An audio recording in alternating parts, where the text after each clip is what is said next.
Bayu seorang pemuda sederhana yang bekerja sebagai tukang becak, menjalani hidup penuh perjuangan di jalanan kota. Suatu hari, ia menemukan seorang wanita hamil tergeletak di pinggir jalan, kehabisan tenaga. Sebelum kita mulai, izinkan saya mendoakan untuk semua yang sudah subscribe channel ini. Semoga selalu diberi kesehatan, umur yang panjang dan bermanfaat, rezeki yang lancar dan melimpah, serta bagi yang sedang memiliki hutang semoga segera dimudahkan pelunasannya. Amin ya Rabbal Alamin. Dan untuk kalian yang belum subscribe Tania Kisah, ayo jangan ragu untuk dukung kami. Tekan tombol subscribe sekarang juga, karena dukungan kalian sangat berarti. Bayu adalah seorang pemuda berusia 25 tahun yang setiap harinya mengayuh becak di sudut kota. Wajahnya masih tampan meski kulitnya gelap terbakar matahari. Tubuhnya kurus karena kerasnya hidup, namun matanya selalu memancarkan semangat yang tak pernah padam. Sejak fajar menyingsing hingga malam menutup hari, ia selalu setia dengan becaknya yang sudah tua dan berkarat. Pagi-pagi sekali, sebelum matahari naik tinggi, Bayu sudah mengelap becaknya dengan kain lusuh. Becak itu bukan miliknya, melainkan sewaan dari juragan di kampung sebelah. Setiap hari ia harus setor uang hasil menarik becak, berapapun yang didapat. Sisanya barulah ia bawa pulang untuk makan dan ditabung sedikit demi sedikit agar bisa mengirimkan uang ke ibunya di kampung. Ibunya tinggal seorang diri di sebuah desa kecil. Ayahnya sudah lama meninggal akibat sakit keras, meninggalkan Bayu sebagai anak tunggal yang harus menanggung beban hidup.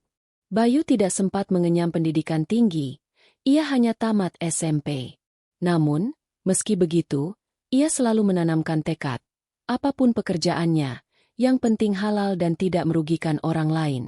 Di jalanan kota, Bayu sudah terbiasa dengan teriknya matahari, debu jalanan, dan asap kendaraan. Seringkali ia hanya makan nasi bungkus seadanya di pinggir jalan, ditemani segelas teh tawar hangat. Tidak jarang pula, ketika sepi penumpang, ia hanya minum air putih untuk menahan lapar. Tapi Bayu tidak pernah mengeluh. Ia selalu berkata dalam hati, rezeki memang tidak pernah salah alamat. Selama aku mau berusaha, Allah pasti kasih jalan. Namun hidup sebagai tukang becak bukanlah perkara mudah. Ia kerap diremehkan orang-orang. Ada penumpang yang menawar dengan harga tak masuk akal. Ada pula yang bahkan tidak mau membayar setelah sampai tujuan. Pernah suatu kali, Bayu dihina oleh seorang anak muda yang menolak naik becaknya. Becak itu buat orang miskin, Bang. Saya nggak level naik beginian, ucapnya sambil tertawa bersama teman-temannya. Bayu hanya tersenyum pahit. Hatinya perih, tapi ia memilih diam. Ia sadar, meladeni cemoohan hanya akan menambah luka. Meskipun sering diperlakukan tidak adil, Bayu tetap menjalani pekerjaannya dengan ikhlas. Ia percaya, suatu saat nanti hidupnya akan lebih baik. Setiap malam, saat lelah merebahkan tubuh di kamar kos yang sempit, ia selalu berdoa, "Ya Allah, jangan biarkan aku menyerah. Berikan aku kekuatan, agar aku bisa bahagiakan ibu di kampung." Lirihnya sambil meneteskan air mata. Di antara kepahitan hidup, ada pula kebahagiaan kecil yang membuat Bayu kuat bertahan. Ia sering menolong orang tanpa pamrih. Jika melihat anak sekolah yang tidak punya ongkos, ia rela mengantar tanpa meminta bayaran. Jika ada nenek tua membawa barang belanjaan berat, ia menolong dengan senyuman. Baginya, kebaikan sekecil apapun pasti akan kembali pada dirinya, entah kapan dan bagaimana caranya.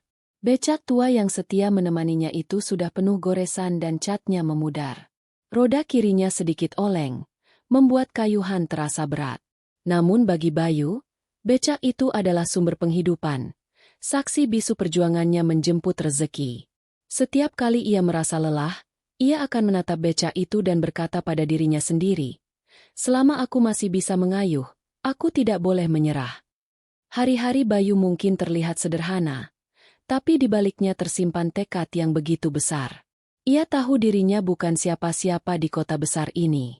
Ia bukan orang berpendidikan, bukan pula orang kaya. Tapi Bayu punya hati yang tulus, semangat yang kuat, dan doa yang tak pernah putus. Bayu tidak pernah menyangka bahwa roda becak yang selama ini ia kayuh dengan penuh peluh dan air mata, Suatu hari akan membawanya pada takdir yang sama sekali tak pernah ia bayangkan. Siang itu, matahari terasa begitu garang. Jalanan kota penuh dengan kendaraan yang berseliweran, klakson bersahutan, dan debu beterbangan di udara. Bayu mengayuh becaknya dengan pelan. Keringat bercucuran di dahinya. Ia baru saja mengantar seorang penumpang ke pasar, dan kini mencari rezeki berikutnya. Namun tiba-tiba, dari kejauhan, matanya menangkap sesuatu yang membuat hatinya bergetar. Di pinggir trotoar, seorang wanita terlihat tergeletak. Tubuhnya gemetar lemah. Tangannya memegangi perut yang membuncit. Jelas ia sedang hamil besar. Orang-orang yang lewat hanya menoleh sebentar, lalu melanjutkan langkah tanpa peduli. Ada yang sekadar berbisik, ada pula yang hanya menonton dari jauh, tapi tak seorang pun bergerak menolong. Bayu langsung berhenti. Ia turun dari becaknya, meletakkan kain lap yang biasa ia gunakan untuk mengusap keringat, lalu berlari kecil menghampiri wanita itu. "Bu, ibu kenapa?" tanyanya cemas sambil berjongkok di samping wanita tersebut. Nafas wanita itu tersengal-sengal, wajahnya pucat pasi. "Tolong, saya sakit, perut saya," ucapnya lirih hampir tak terdengar. Bayu panik. Ia menoleh ke arah sekitar, berharap ada yang bersedia membantu. Namun tatapan orang-orang hanya kosong. Bahkan beberapa malah sibuk mengeluarkan ponsel, entah untuk merekam atau sekadar ingin tahu. Hatinya terasa sesak. Mengapa begitu banyak mata melihat, tapi tidak ada tangan yang mau menolong? Tanpa berpikir panjang, Bayu menepuk pundak wanita itu dengan lembut. "Ibu tenang saja. Saya akan bawa ke rumah sakit sekarang juga." Ia kemudian mengangkat tubuh wanita itu dengan penuh kehati-hatian. Meski tubuhnya kurus dan tenaganya pas-pasan, Bayu menggendong wanita itu erat-erat, seolah sedang menggendong hidup seseorang yang begitu rapuh. Keringat bercucuran lebih deras. Napasnya mulai tersengal. Tapi Bayu tidak peduli. Ia hanya berpikir satu. Wanita ini harus selamat. Ia berjalan tergesa membawa wanita itu menuju becaknya. "Ibu sabar ya, sebentar lagi kita sampai rumah sakit," ucapnya menenangkan meski hatinya sendiri diliputi panik. Sesampainya di becak, Bayu meletakkan wanita itu perlahan di jok. Dengan cepat ia kembali duduk di kayuhan, lalu mengayuh sekuat tenaga. Roda becak tua yang biasanya berderit pelan kini berputar cepat membelah jalan. Bayu bahkan tidak peduli teriknya matahari yang membakar kulit. Tidak peduli teriakan klakson dari kendaraan lain yang merasa terganggu. Yang ada di pikirannya hanya satu. Selamatkan ibu dan bayinya. Perjalanan menuju rumah sakit terasa begitu panjang. Beberapa kali wanita itu meringis kesakitan. Tangannya mencengkeram kuat kain becak. Bayu menoleh sesekali sambil terus berkata, "Tahan ya, Bu. Tolong bertahan sebentar lagi." Di lampu merah, sebuah mobil mewah berhenti tepat di samping becaknya. Dari dalam, seorang pria parubaya menatap heran melihat Bayu mengayuh becak dengan begitu panik sambil membawa wanita hamil. Namun ketika lampu berganti hijau, mobil itu melaju meninggalkan mereka tanpa kata. Bayu hanya menggertakkan gigi, semakin mengayuh lebih kencang. Beberapa menit kemudian, akhirnya pelang rumah sakit mulai terlihat. Hatinya sedikit lega. Ia mengayuh becak terakhir kalinya dengan tenaga sisa, lalu berhenti di depan instalasi gawat darurat. Dengan tergopoh-gopoh ia turun. Kembali menggendong wanita itu masuk ke dalam rumah sakit. "Perawat, tolong! Ada ibu hamil butuh pertolongan segera," teriak Bayu dengan suara lantang. Perawat yang berjaga segera berlari menghampiri, membawa kursi roda, dan dengan sigap mengevakuasi wanita itu. Bayu masih berdiri terengah-engah, dadanya naik turun, wajahnya basah oleh peluh. Ia menatap wanita itu yang perlahan didorong masuk ruang gawat darurat, sambil berdoa dalam hati. "Ya Allah, selamatkan dia dan bayinya." Beberapa orang yang tadi hanya menonton dari luar rumah sakit kini ikut memperhatikan. Ada yang berbisik, ada yang menggelengkan kepala. Namun bagi Bayu, semua itu tidak penting. Yang ia tahu, ia telah melakukan apa yang seharusnya dilakukan manusia kepada sesamanya, menolong dengan ikhlas, tanpa pamrih. Bayu tidak pernah menyangka bahwa peristiwa siang itu bukan sekadar pertolongan biasa. Pertemuannya dengan wanita hamil tersebut kelak akan menjadi titik balik dari seluruh jalan hidupnya. Dengan sekuat tenaga, Bayu menggendong wanita hamil itu. Tubuhnya terasa begitu berat. Namun Bayu tidak peduli. Keringat menetes deras membasahi wajah dan lehernya. Dadanya naik turun dengan napas terengah-engah. Panas siang hari membuat langkahnya semakin berat. Tetapi tekadnya mengalahkan semua rasa lelah. "Bu, bertahan ya. Kita sebentar lagi sampai rumah sakit," bisiknya, meski ia sendiri tidak yakin seberapa jauh lagi jarak yang harus ditempuh. Setiap langkah terasa bagai 1000 kilo. Sepatu tuanya yang sudah usang menapak keras di aspal yang panas. Orang-orang yang dilewatinya hanya menoleh sebentar.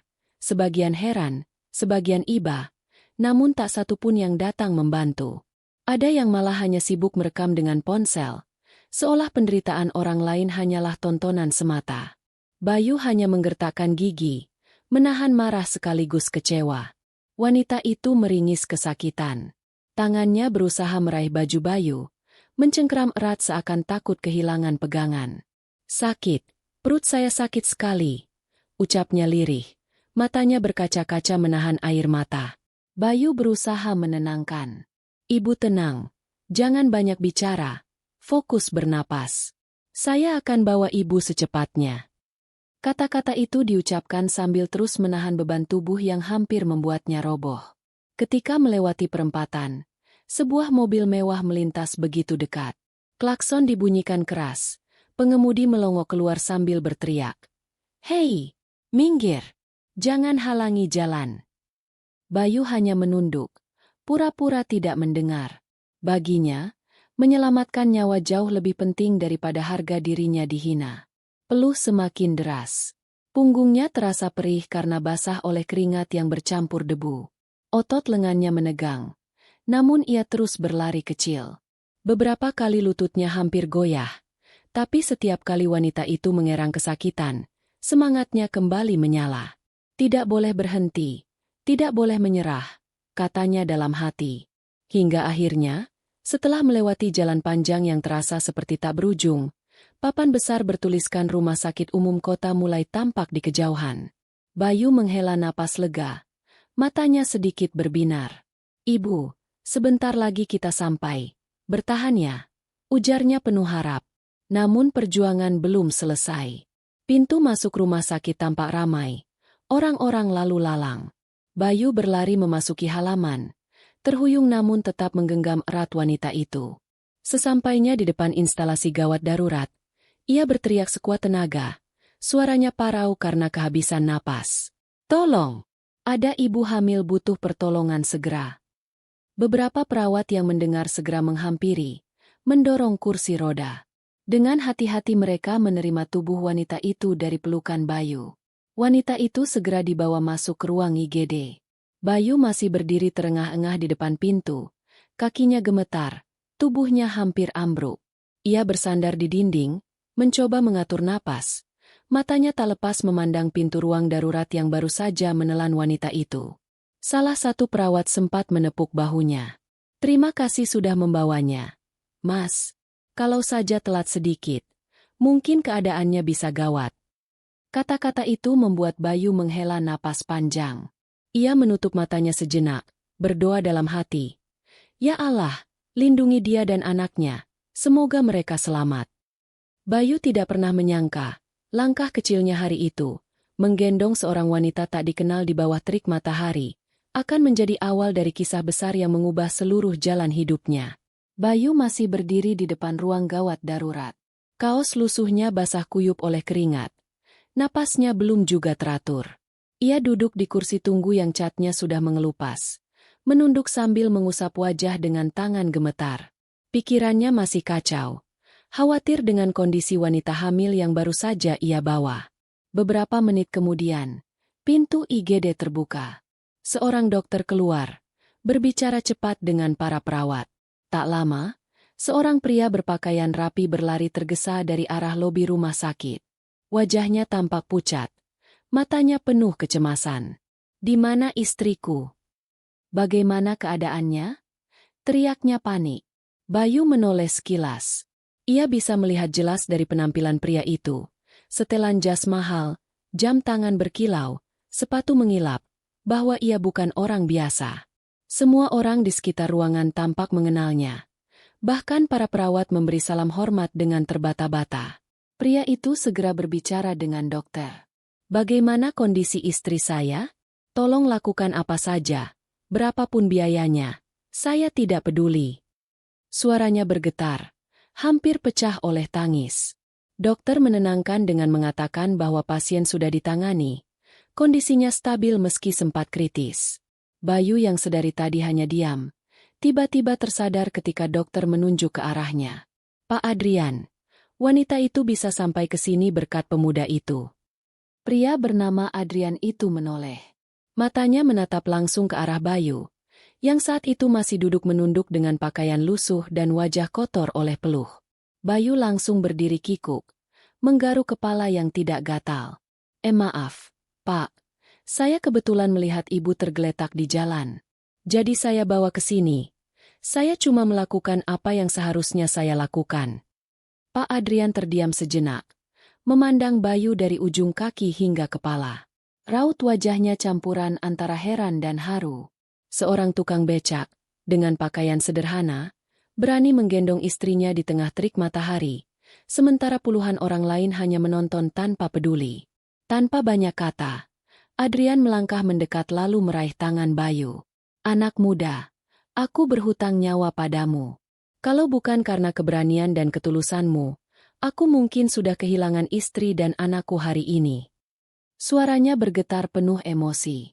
Bayu tergagap, berusaha menarik tangannya. Ah, tidak perlu, Pak. Saya hanya menolong sebisanya. Saya ini siapa?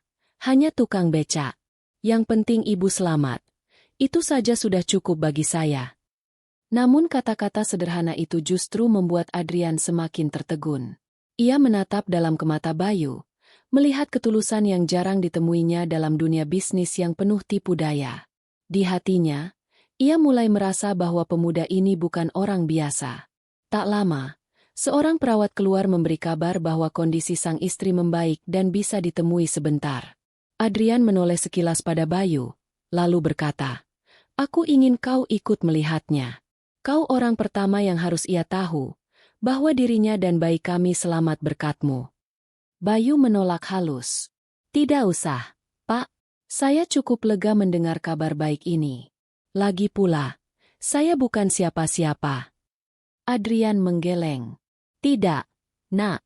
Justru karena kau bukan siapa-siapa, tapi rela berkorban tanpa pamrih, aku ingin istriku tahu siapa malaikat penolongnya." Kata-kata itu membuat dada Bayu terasa hangat. Matanya hampir berkaca-kaca. Ia tak pernah menyangka tindakannya yang spontan akan membuat orang terpandang seperti Adrian begitu menghargainya.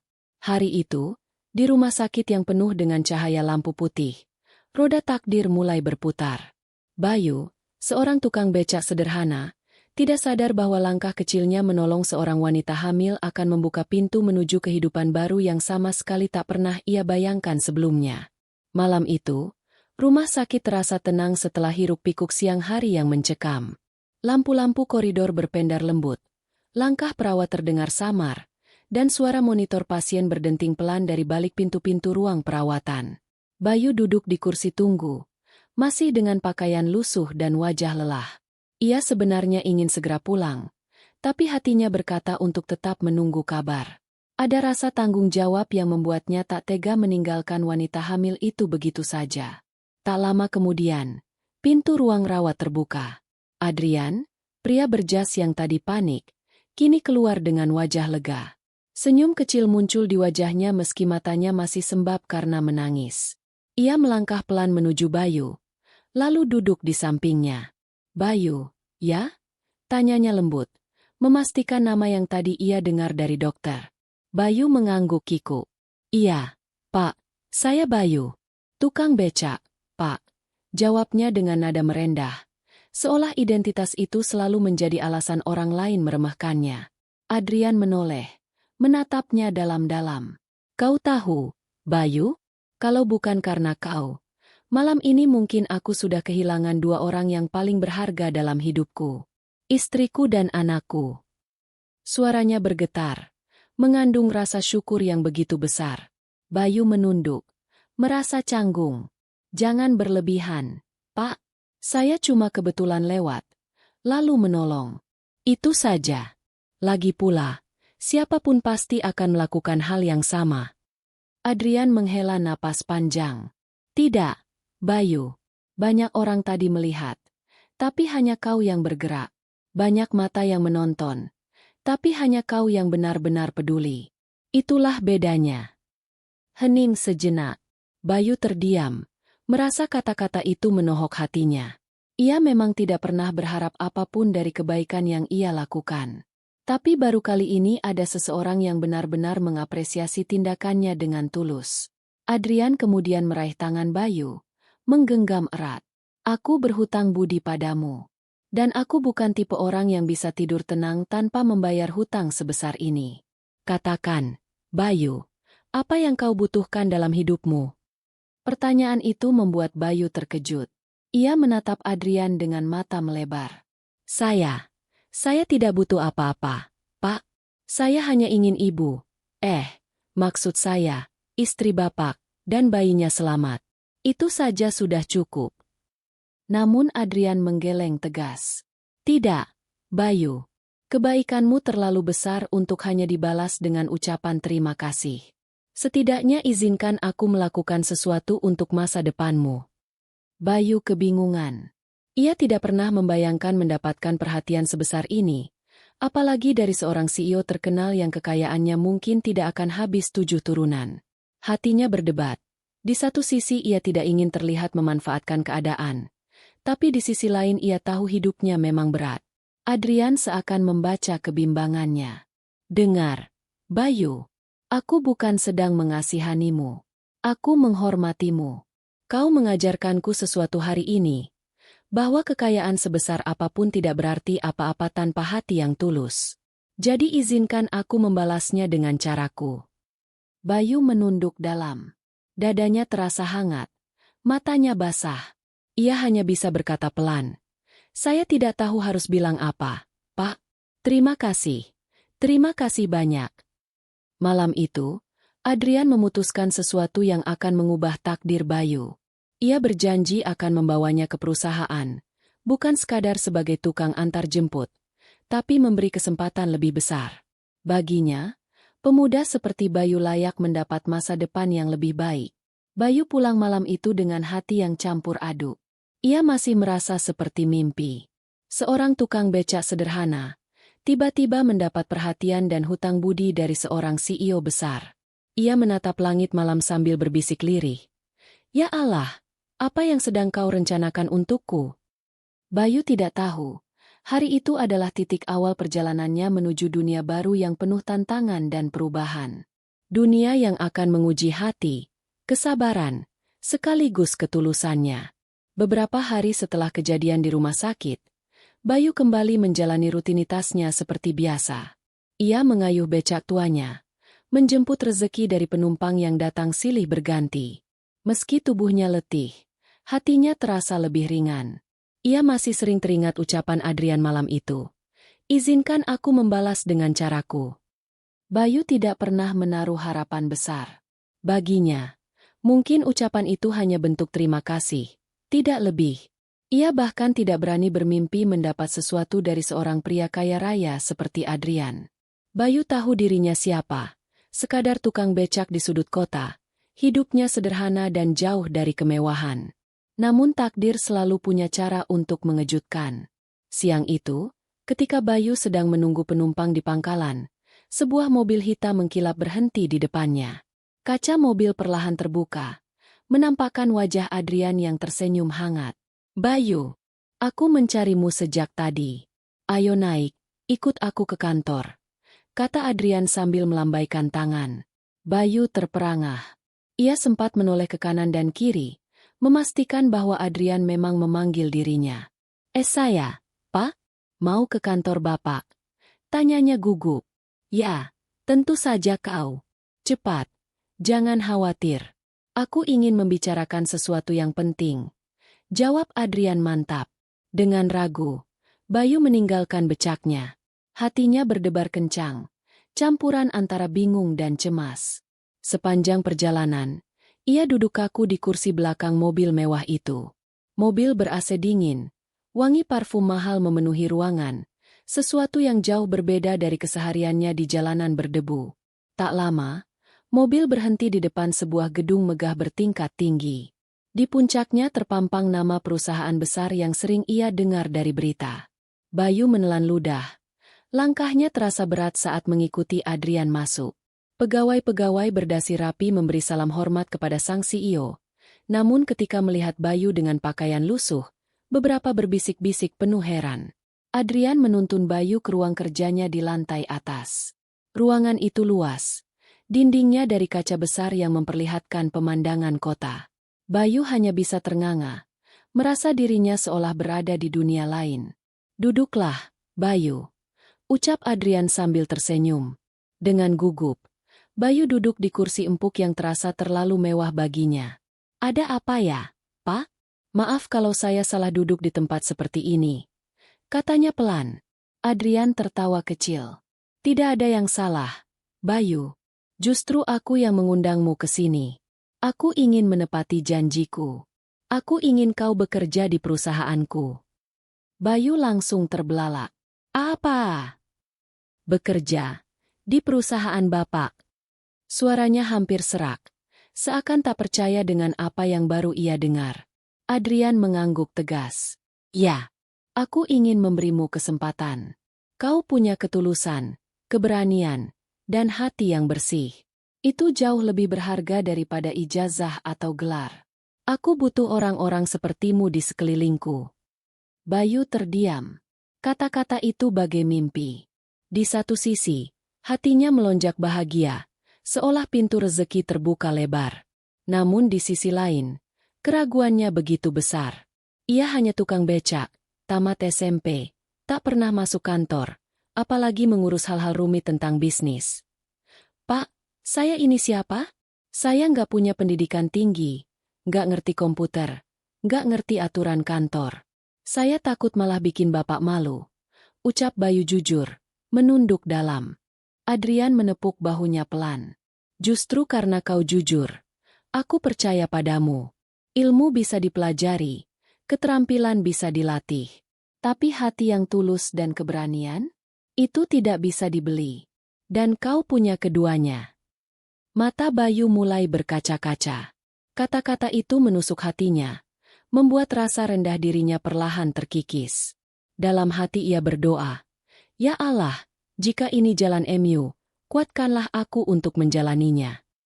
Dengan suara pelan namun tegas, Bayu akhirnya berkata, "Kalau begitu, saya akan mencoba, Pak. Saya akan bekerja sebaik-baiknya. Terima kasih atas kesempatan yang tidak pernah saya bayangkan ini." Adrian tersenyum lega.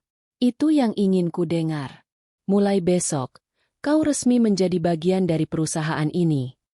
Hari itu, dunia Bayu benar-benar berubah. Dari seorang tukang becak yang biasa diremehkan, ia kini akan melangkah masuk ke dalam dunia baru, dunia bisnis yang penuh cahaya kemewahan, namun juga penuh ujian yang belum pernah ia hadapi sebelumnya. Hari pertama Bayu melangkah ke kantor megah itu menjadi pengalaman yang tidak pernah ia bayangkan seumur hidup. Gedung tinggi menjulang dengan dinding kaca, lobi berlantai marmer yang berkilau, dan resepsionis yang berdandan rapi menyambut setiap tamu dengan senyum profesional. Semua itu terasa asing baginya yang sehari-hari hanya terbiasa dengan jalanan berdebu, teriknya matahari, dan becak tua yang setia menemaninya mencari nafkah. Adrian sendiri yang memperkenalkan Bayu ke para staf. "Mulai hari ini, Bayu adalah bagian dari perusahaan ini. Aku ingin kalian membimbingnya," ucap Adrian tegas di hadapan karyawan. Beberapa orang langsung menyahut dengan, "Baik, Pak." Tapi tatapan mata mereka jelas menyiratkan tanda tanya besar. Bayu diberi posisi awal sebagai asisten administrasi. Tugasnya sederhana, mengantar dokumen, membantu fotokopi, dan mendukung pekerjaan staf lainnya. Pekerjaan itu sebenarnya tidak sulit, tapi Bayu merasa canggung. Komputer, printer, mesin fotokopi, semuanya baru baginya. Tangannya sering gemetar saat mencoba menggunakan alat-alat itu. Pernah sekali ia salah memasukkan kertas ke mesin fotokopi, membuatnya macet. Seketika ruangan dipenuhi suara tawa beberapa karyawan. Pantas saja, tukang becak disuruh kerja di kantor, hasilnya begini. Sindir salah satu staf dengan nada meremehkan. Yang lain menimpali. Hati-hati, nanti ban becakmu malah diparkir di ruang direktur, Bayu. Tawa pun pecah. Bayu hanya menunduk. Wajahnya panas menahan malu. Namun ia tidak membalas. Dalam hatinya, ia berbisik. Aku tidak boleh marah. Aku di sini untuk belajar, bukan untuk mempermalukan diriku sendiri. Hari-hari berikutnya tidak jauh berbeda. Setiap kali Bayu melakukan kesalahan kecil, selalu ada yang mengejek. Mereka menyebutnya, si tukang becak, di belakang, bahkan terkadang di depan wajahnya. Ada pula yang sengaja menyuruh Bayu melakukan pekerjaan kasar, membawa tumpukan berkas berat atau membersihkan ruang rapat, sekadar untuk merendahkannya. Meski demikian, Bayu tidak pernah mengeluh. Ia tetap mengerjakan semuanya dengan hati ikhlas. Setiap kali diejek, ia hanya tersenyum tipis. Dalam hatinya ia yakin, kesabaran akan membuahkan hasil. Aku harus membuktikan bahwa aku pantas berada di sini. Setiap malam setelah pulang kerja, Bayu menyempatkan diri membaca buku-buku dasar tentang komputer dan administrasi yang ia pinjam dari perpustakaan kecil dekat kosannya. Ia juga sering menonton video tutorial di warung internet, meski harus menghemat uang makannya untuk membayar akses. Perlahan, tangannya mulai terbiasa mengetik, mengoperasikan mesin kantor, bahkan mengatur dokumen dengan lebih rapi. Sementara itu, Adrian diam-diam memperhatikan perkembangan Bayu. Ia tahu, karyawan barunya itu sering menjadi bahan ejekan. Namun Adrian sengaja tidak ikut campur terlalu jauh. Baginya, semua itu adalah ujian awal. Jika Bayu bisa bertahan, maka ia benar-benar pantas untuk naik lebih tinggi. Suatu sore, ketika semua karyawan sudah pulang, Adrian menemukan Bayu masih duduk di meja kecilnya, menatap layar komputer dengan serius. Kau belum pulang, Bayu? Tanya Adrian sambil menghampiri. Bayu terkejut, buru-buru berdiri. Oh, maaf, Pak. Saya hanya ingin belajar mengetik sedikit lebih cepat. Saya masih sering salah-salah, jadi takut mengecewakan. Adrian menepuk bahunya, tersenyum bangga. Itu semangat yang aku suka. Jangan pedulikan ejekan orang. Biarkan kerja kerasmu yang menjawab. Kata-kata itu bagai bahan bakar baru bagi Bayu. Ia pulang malam itu dengan hati yang kembali bersemangat, meski tubuhnya lelah. Ia berjanji dalam hati, aku akan buktikan pada semua orang, bahwa tukang becak pun bisa berhasil jika mau berusaha. Namun Bayu sadar, dunia kantor bukan hanya soal kerja keras. Di balik meja-meja rapi, dasi dan jas elegan, tersimpan intrik, iri hati, dan ujian mental yang jauh lebih berat daripada sekadar mengayuh becak di jalanan. Dan perjalanan itulah yang kini mulai benar-benar ia hadapi.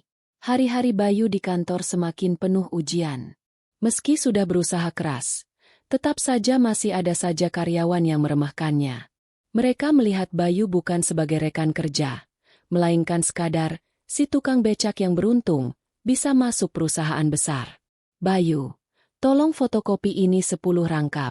Jangan sampai salah lagi, ya? Ucap seorang staf dengan nada mengejek, lalu berbisik ke temannya. Kita lihat saja, bisa atau tidak si tukang becak ini mengerti mesin kantor.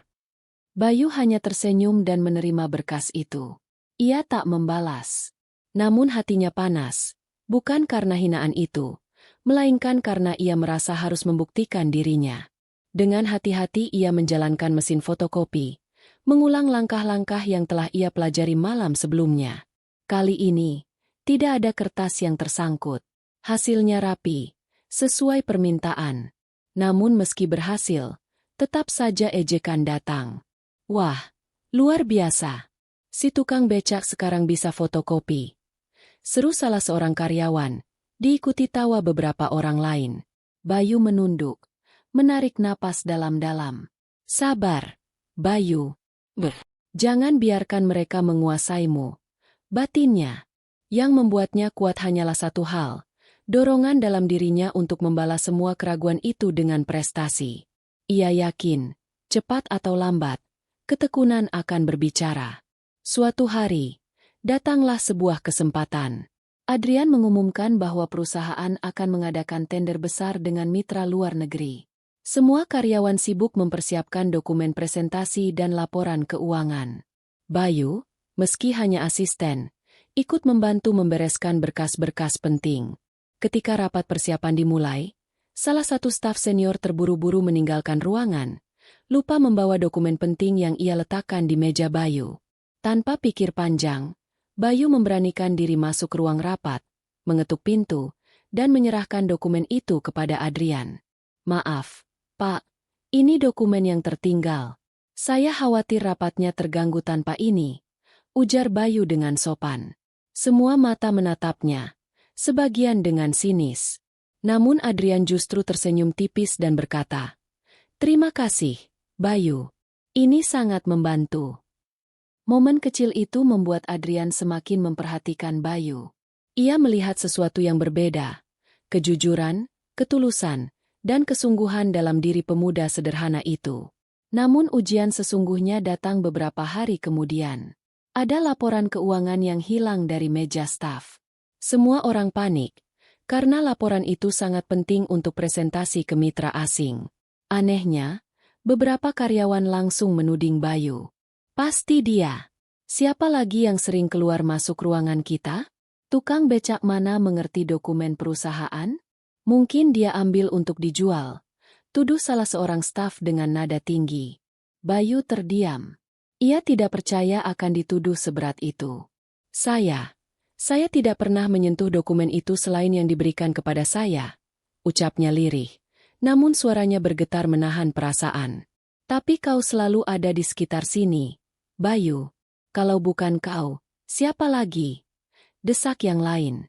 Bayu menatap mereka, kali ini dengan mata yang mulai berkaca-kaca. "Kenapa mereka begitu tega? Apa hanya karena aku mantan tukang becak? Mereka seenaknya menuduh." Batinnya hancur.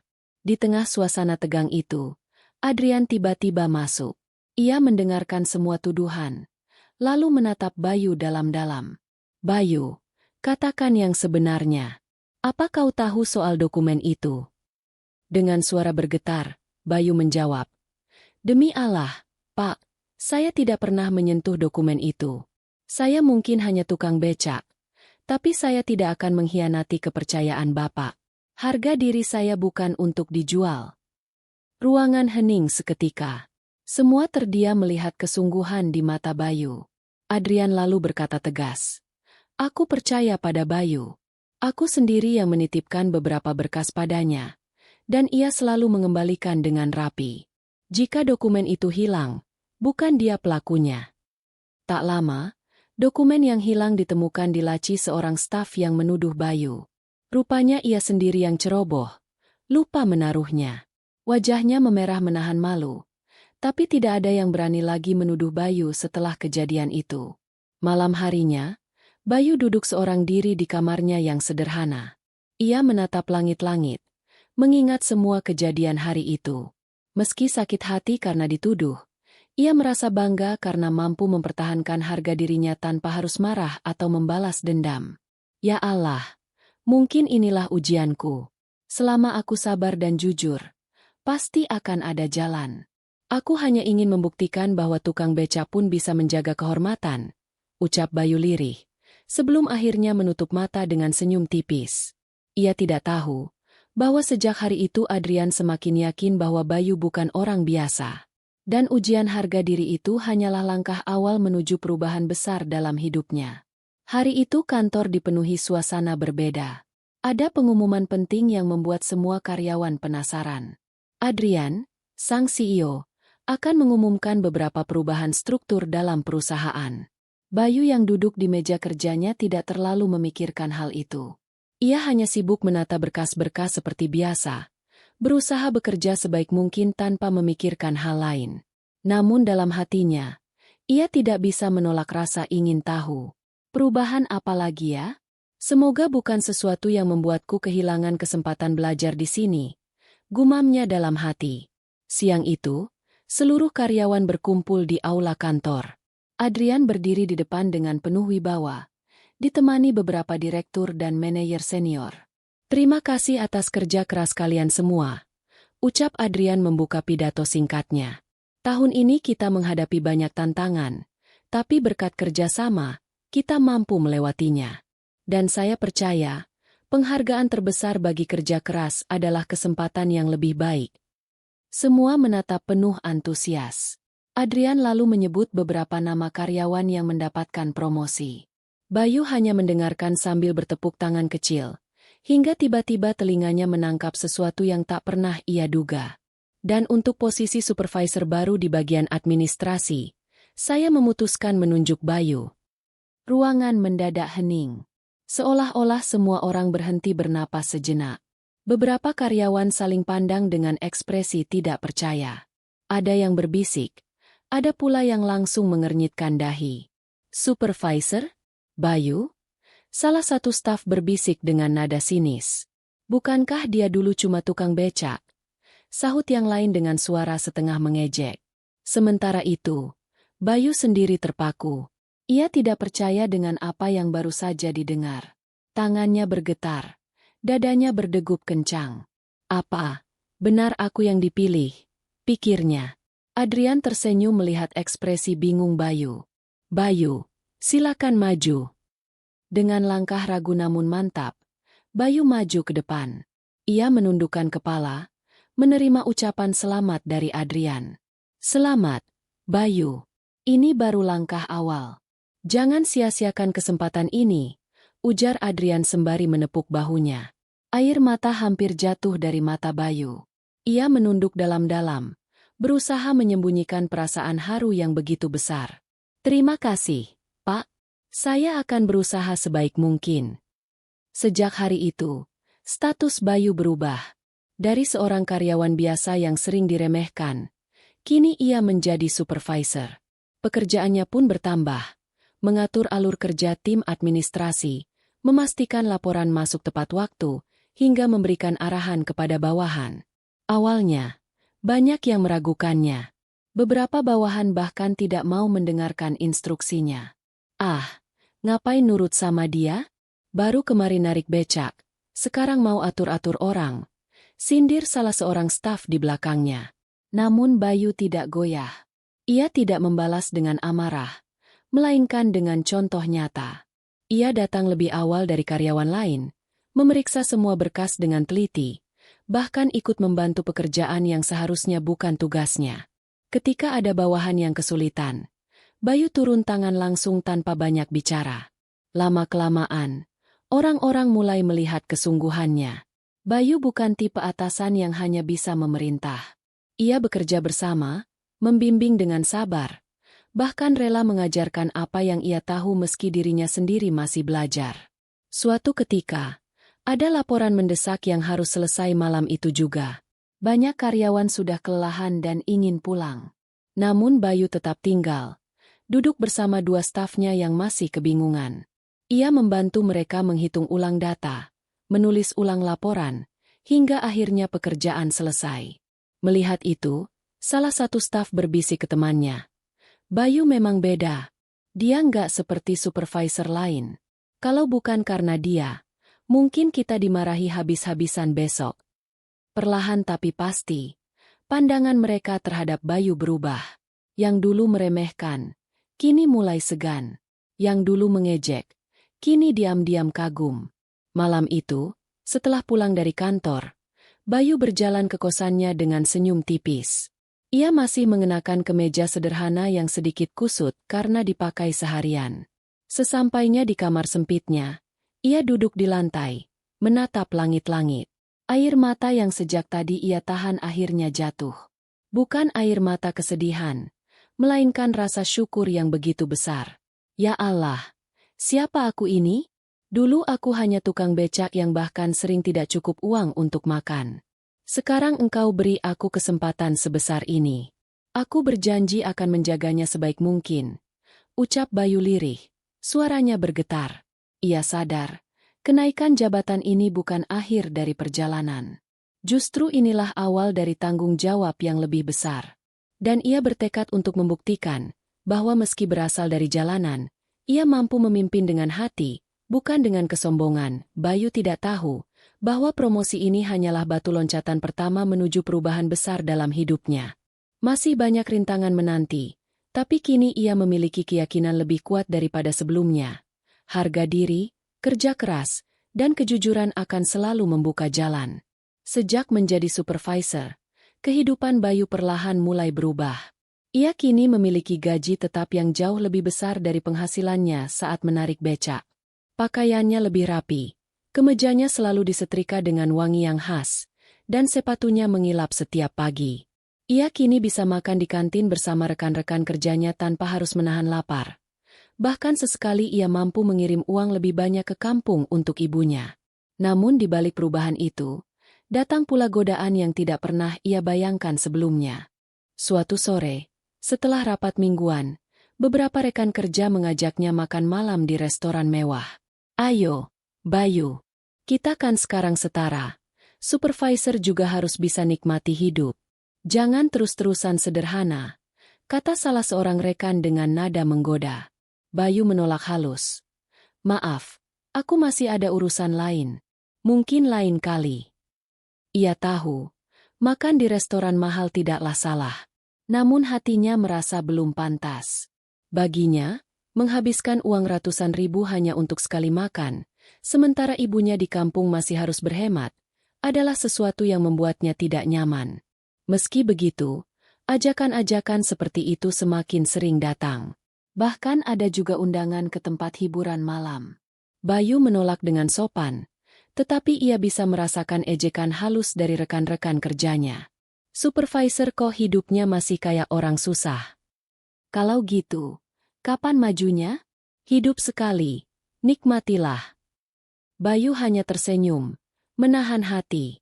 Ia ingat pesan ibunya sejak kecil. "Nak, jangan pernah hidup berlebihan. Ingatlah bahwa harta bukan untuk dibanggakan, tapi untuk dijaga." Bukan hanya gaya hidup yang menggodanya. Wanita-wanita cantik di kantor mulai mendekat. Bayu yang ramah, rajin, dan perlahan sukses, membuat beberapa karyawan wanita meliriknya.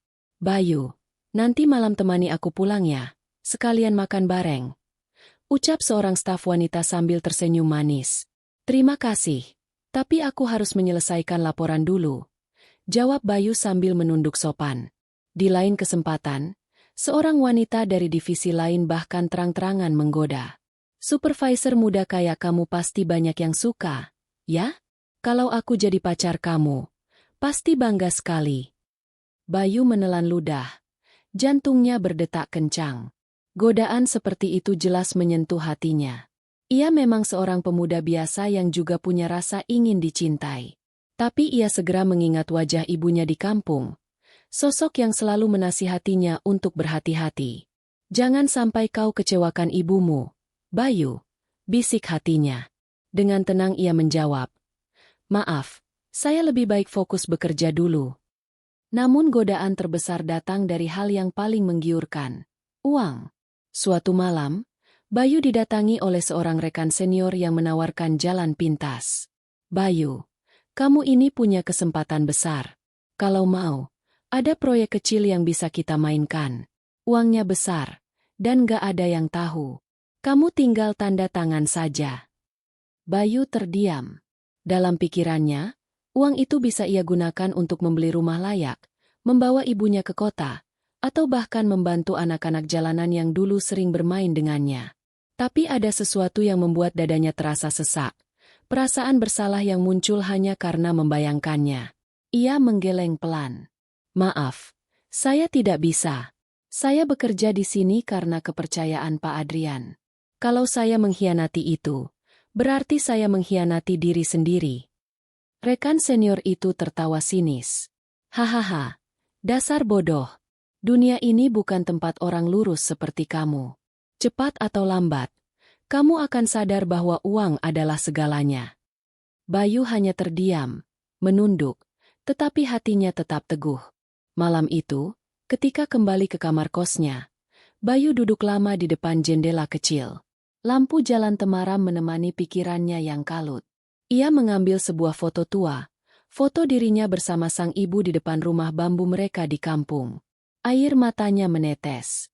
Ia mengingat suara lembut ibunya. "Nak, lebih baik hidup miskin tapi jujur, daripada kaya tapi penuh dosa. Rezeki itu sudah Allah yang atur. Tugas kita hanya menjaga hati." Bayu menggenggam foto itu erat-erat. "Ibu, aku hampir tergoda. Tapi aku janji, aku tidak akan mengecewakanmu. Aku tidak akan menjual harga diriku hanya demi uang atau kesenangan sesaat." Bayu sadar, dunia barunya memang penuh gemerlap. Namun ia juga mengerti, di balik semua itu ada jurang yang siap menelannya jika ia lengah. Dan satu-satunya pegangan kuat hanyalah doa ibunya serta keyakinan bahwa hidup jujur akan selalu membawanya pada jalan yang benar. Hari itu menjadi salah satu momen yang tak pernah akan dilupakan Bayu. Pagi-pagi sekali, ia dipanggil ke ruang rapat besar di lantai tertinggi perusahaan. Ruangan itu dipenuhi para pimpinan divisi, supervisor, hingga direktur. Semua tampak serius, seolah menunggu sesuatu yang penting. Ketika Bayu masuk, ia merasa jantungnya berdegup kencang. Ia tak tahu apa yang sedang terjadi. "Apakah aku melakukan kesalahan?" pikirnya sambil menunduk. Namun, tak lama kemudian, pintu terbuka dan Adrian, sang CEO, masuk dengan senyum lebar. "Saudara-saudara," ucap Adrian lantang. "Hari ini saya ingin mengumumkan sesuatu yang istimewa. Seorang pemuda yang awalnya hanyalah tukang becak, kini telah membuktikan bahwa kerja keras, kejujuran, dan ketulusan hati mampu mengalahkan segalanya. Mulai hari ini, Bayu resmi saya angkat sebagai manajer operasional di perusahaan ini." Ruangan sontak riuh. Ada yang terkejut, ada yang bertepuk tangan, dan ada pula yang hanya terdiam dengan wajah sinis. Bayu sendiri terperangah. Ia berdiri kaku, seolah tak percaya dengan apa yang baru saja didengarnya. Adrian menghampirinya, menepuk bahunya, dan berkata dengan penuh wibawa, "Bayu, kamu pantas mendapatkan ini. Jangan pernah ragu. Kamu adalah bukti bahwa latar belakang tidak menentukan masa depan." Dengan suara bergetar, Bayu menjawab, "Terima kasih, Pak. Saya tidak tahu harus berkata apa. Saya hanya seorang tukang becak. Bagaimana mungkin saya bisa memimpin orang-orang hebat di sini?" Adrian tersenyum. "Justru karena kerendahan hatimu itu, kau layak memimpin. Ingat, seorang pemimpin bukan yang paling pintar, tapi yang bisa menjadi teladan." Kata-kata itu menancap kuat di hati Bayu. Hari-hari Bayu sebagai manajer pun dimulai. Tentu saja, tanggung jawabnya jauh lebih berat dari sebelumnya. Ia kini harus mengawasi banyak tim, memastikan semua proyek berjalan tepat waktu, dan menyelesaikan konflik antar karyawan. Di awal, tak sedikit yang meremehkannya. Beberapa bawahan masih memandangnya sebelah mata. "Apa pantas bekas tukang becak jadi manajer?" bisik seseorang di belakangnya. "Paling juga cuma titipan bos besar." Timpal yang lain. Bayu mendengar semua itu, tapi ia memilih diam. Ia tahu, pembuktian terbaik bukan lewat kata-kata, melainkan tindakan. Perlahan, gaya kepemimpinan Bayu mulai terlihat berbeda dari manajer lainnya. Ia tidak suka memerintah dengan nada tinggi. Sebaliknya, ia selalu turun langsung ke lapangan, bekerja bersama timnya. Saat ada karyawan yang kesulitan, Bayu mendampinginya hingga masalah selesai. Saat ada yang melakukan kesalahan, ia menegur dengan cara yang lembut namun tegas. "Kesalahan itu bukan untuk ditakuti, tapi untuk dipelajari," ucap Bayu suatu hari kepada timnya. Kata-kata sederhana itu justru membuat banyak karyawan mulai menghormatinya. Mereka merasa memiliki pemimpin yang benar-benar peduli, bukan hanya mencari keuntungan pribadi. Bukan hanya itu, Bayu juga menerapkan prinsip kejujuran yang ia pegang sejak kecil. Ketika menemukan adanya laporan manipulasi data dari salah satu staf, Bayu tidak langsung memarahi atau memecat. Ia memanggil staf tersebut secara pribadi, menasihati, dan memberinya kesempatan kedua. Sikap bijaknya itu membuat banyak orang mulai menaruh kepercayaan padanya. Lambat laun, cibiran yang dulu sering ia dengar mulai menghilang, berganti dengan rasa kagum. "Bayu memang beda. Dia benar-benar pemimpin yang kita butuhkan," ujar seorang karyawan pada temannya. Meski sudah naik jabatan dan mendapat gaji besar, Bayu tak pernah melupakan siapa dirinya. Ia masih tinggal di kos sederhana, masih sering menyapa satpam dan office boy dengan ramah, bahkan tak jarang mentraktir mereka makan di warung pinggir jalan. Bayu, kamu sekarang sudah manajer.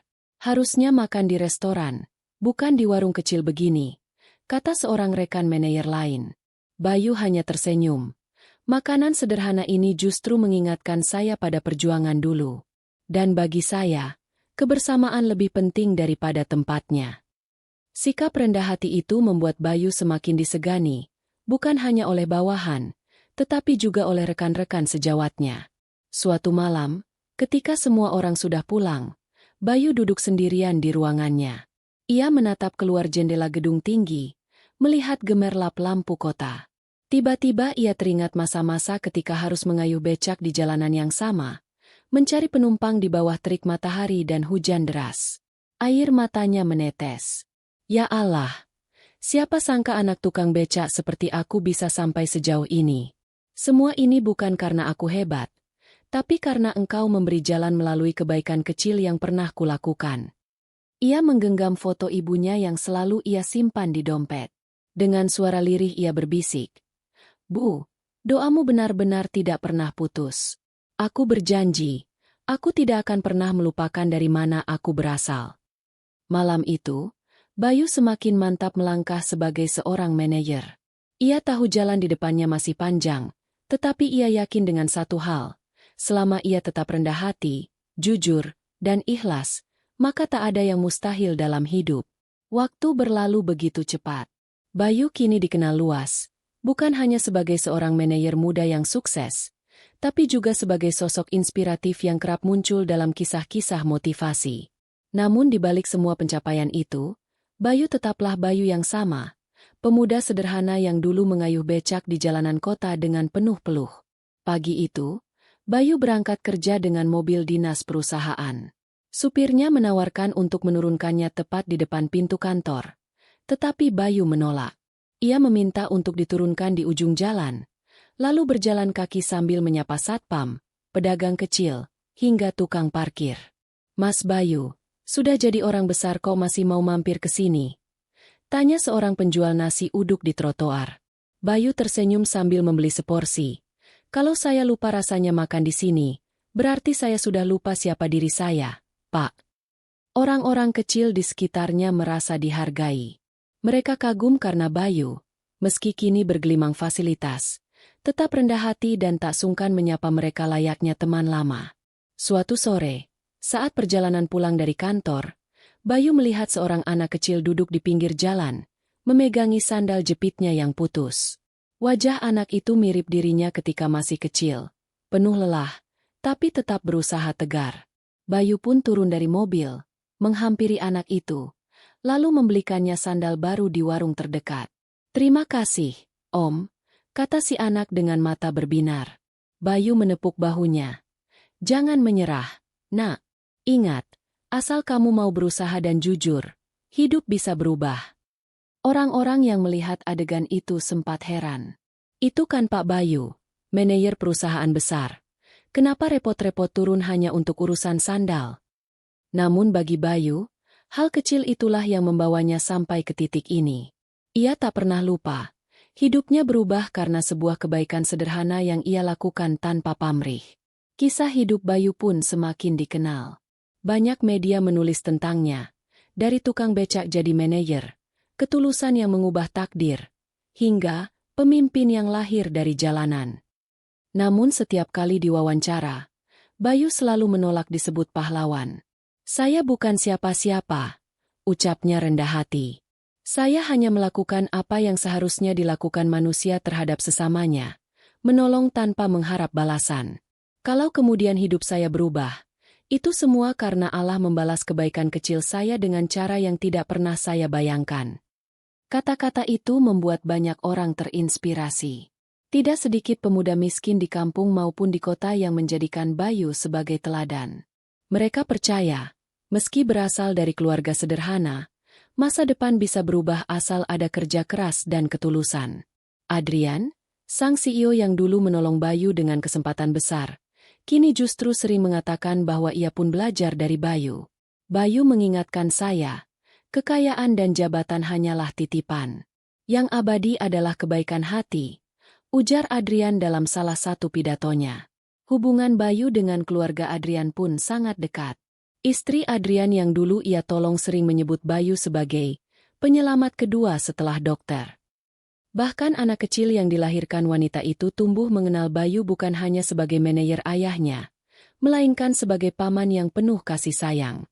Malam hari, ketika semua orang sudah tidur, Bayu kerap duduk di balkon apartemen sederhana yang masih ia pilih sebagai tempat tinggal. Ia menatap bintang, mengingat perjalanan hidupnya yang panjang, dari mengayuh becak di bawah terik matahari, hingga kini memimpin ratusan orang. Air matanya mengalir. Andai bapak masih ada, pasti beliau bangga. Dan ibu di kampung, semoga beliau selalu sehat. Semua ini bukan hanya untukku, tapi juga untuk mereka. Bayu lalu mengirimkan sebagian besar gajinya ke kampung, membantu membangun sekolah gratis untuk anak-anak miskin. Ia yakin, kebahagiaan sejati bukan soal seberapa besar harta yang ia kumpulkan, melainkan seberapa banyak kebaikan yang bisa ia sebarkan. Hari-hari Bayu terus berjalan dengan kesibukan seorang manajer, tetapi hatinya tetap sama, sederhana, tulus, dan penuh kasih. Ia selalu percaya, satu kebaikan kecil dapat mengubah takdir, seperti yang pernah ia alami sendiri. Kisah hidupnya pun menjadi bukti nyata bagi banyak orang bahwa jangan pernah meremehkan kebaikan sekecil apapun. Karena bisa jadi, dari sanalah jalan hidup berubah selamanya. Dan Bayu, si tukang becak yang dulu diremehkan, kini berdiri tegak sebagai sosok yang bukan hanya sukses dalam karir, tetapi juga kaya hati dalam kemanusiaan. Hidupnya berubah, namun hatinya tetap sama.